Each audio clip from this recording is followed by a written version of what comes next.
What's the best way to troubleshoot a pressure switch? Let's take a look.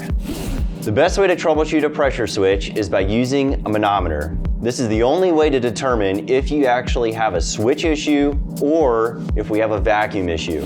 We get a lot of phone calls in tech where guys have called in and they've already replaced the pressure switch and they're still getting a pressure switch fault code on the furnace board. Normally this is due to a vacuum reading that is not meeting the switch, and it's not a switch issue. The way that we go about testing a pressure switch is you want to have a manometer and you want to have a T to tee into the pressure switch. Take the pressure switch tubing off the pressure switch, take your T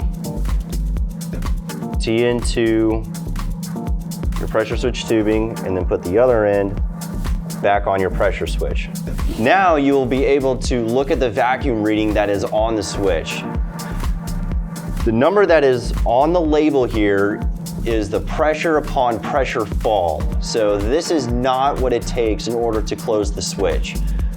Most of the time, it'll take about 20% more than the number that you see directly on the switch. So this switch here is rated at a 0.90, so it's going to take roughly about a 1.2, maybe a 1.1 in order to close the switch. But if you have the furnace running and you're pulling 20% or more than what the switch is rated for, then you should be fine for your whole run cycle. And at that point, I would get a new pressure switch if the pressure switch is dropping out on you electrically.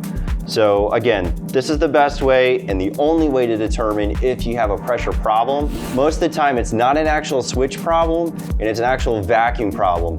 Things to check would be your PVC venting, because you may have something in your flue pipe, or the drainage system on the furnace, which could be either a double trap downstream or you could be stacking water in the collector box. Thanks again for watching. You can find more tips on edgetechhvac.com.